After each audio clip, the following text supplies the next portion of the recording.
Assalamualaikum warahmatullahi wabarakatuh. Bismillahirrahmanirrahim. Alhamdulillahirabbil alamin. Assalatu wassalamu ala asyrafil anbiya'i wal mursalin sayyidina wa maulana Muhammadin sallallahu alaihi wasallam Abil Qasimil Amin wa ala alihi wa sahbihi ajma'in.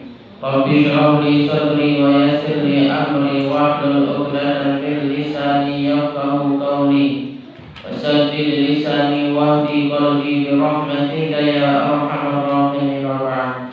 Qala al-musannif rahimahullah ta'ala wa nafa'ana Allahu bihi wa bi'ulumihi fid dharain amin ila anqal.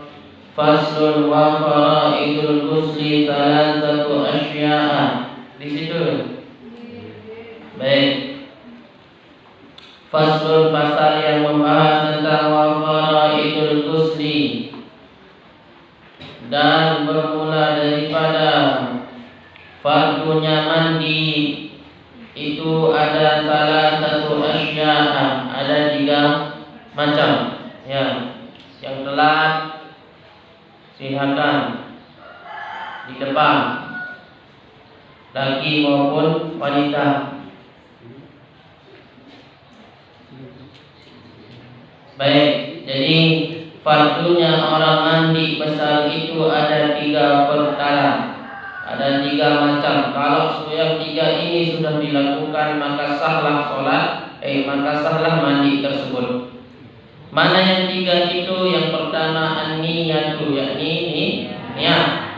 Niat dipasang ketika basuhan pertama, yakni ketika mau menggayung air itu jatuh kepada kepala atau pada tubuh mana saja. Yang pertama air itu jatuh, itu dipasang niat.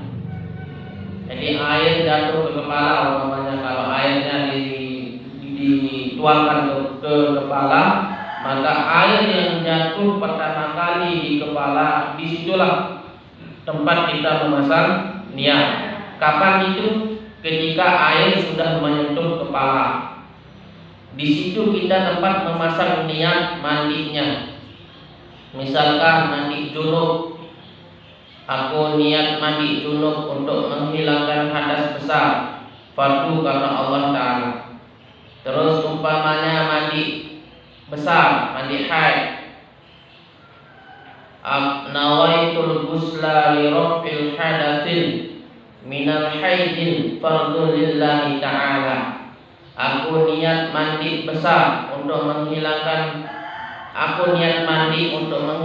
hadas besar minal haidi, daripada haid karena Allah Ta'ala. Itu niat mandi ya, yang mengalami. Begitu pula dengan mandi apa lagi? Selain mandi junub, mandi haid, mandi nifas, itu nanti ditambah nawaitul ghusla li raf'il hadatsil akbari minan nifas fardu lillahi ta'ala. Tinggal ditambah itu niatnya. Jadi beda niat mandi junub, mandi haid, beda niatnya. Cuman caranya sama. Paham ya? Baik, berikutnya wa izalatun najasah, dan menghilangkan najis in kanat ala badanihi, yang berada pada badannya. Artinya najis yang berada di tubuhnya setelah dimandikan maka harus dihilangkan. Apa saja najis itu? Misalkan tai, nah dihilangkan itu. Tai termasuk najis atau tidak? Najis atau tidak? Makanya harus dicuci tai itu.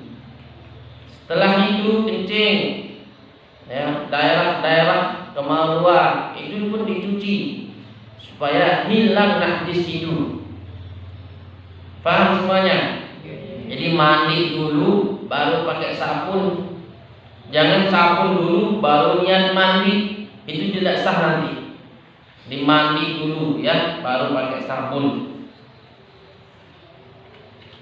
Baik, yang ketiga, wa isalul ma'i ila jami'i sya'ri wal basyarah.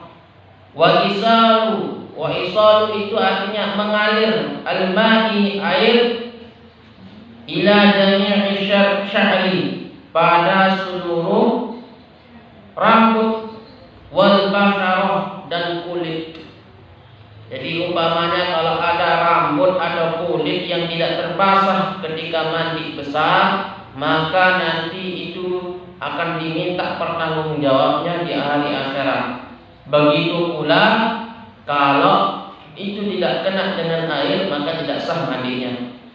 Kenapa? Karena syarat orang mandi itu harus mengalirkan air pada seluruh badan, baik itu rambut maupun kulit, apalagi rambut-rambut yang lain. Nah, oleh karena itu untuk menyempurnakan hal yang wajib ini perlu juga kita itu melakukan yang sunnah dalam mandi itu. Mana yang sunnah dalam mandi? Wa sunanu khamsatu asya'a. Dan bermula daripada sunnahnya orang mandi itu ada 5 macam. Mana yang 5? At-tasmiyatu, yakni mengucap bismillahirrahmanirrahim. Kalau memungkinkan di dalam jeding, dalam WC, maka mengucap bismillah itu cukup melalui hati. Atau tidak mau melalui hati, silakan ucap di luar jeding. Bismillahirrahmanirrahim, ini keluar jeding. Boleh ucap bismillahnya. Ini perkara sunnah. Yang berikutnya wudu'u qablahu, yakni berwudu sebelumnya. Artinya sebelum mandi kita wudu dulu. Bisa masuk ke WC kan, sudah haid umpamanya, ya. Terus sudah bersih, kita mandi dulu. Wudu dulu. Wudunya seperti orang suci. Nah, atau yang sudah junub. Kalau junub itu gimana caranya? Dibersihkan dulu, ya. Tornado hujan-hujannya dibersihkan karena sudah perang kan. Itu alat-alatnya dibersihkan dulu. Setelah dibersihkan baru wudu, sunnah wudu itu. Kalau umpamanya tidak meyakinkan untuk wudu sebelumnya, boleh langsung mandi.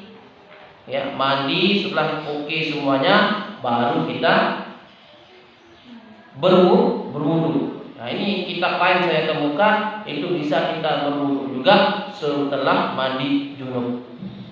Ini sunnah. Atau umpamanya punya banyak istri, 4 istrinya, lain mange, 4 dan mange semalam. Berbeda kan? Ada di dalam mandi, misal jeli istri nomor A, itu boleh tak mandi, cukup dengan wudu dan mencuci tornado rudalnya. Nanti jam 10 pindah lagi. Nah, setelah itu wudu boleh.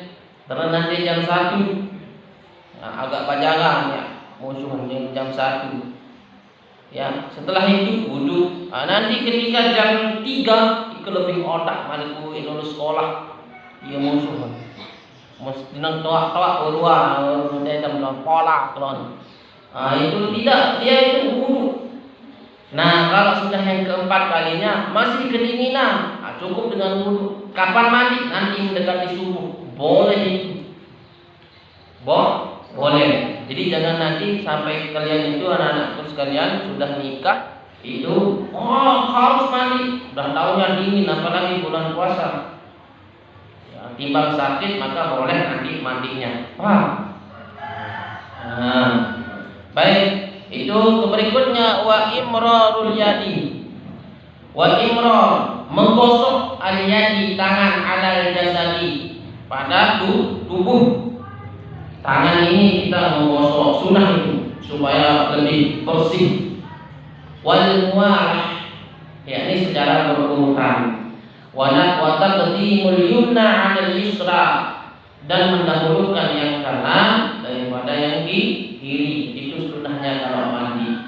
Jadi kalau mandi itu ini kalau mandi biasa itu usahakan kakinya dibasuh dulu kalau mandi biasa.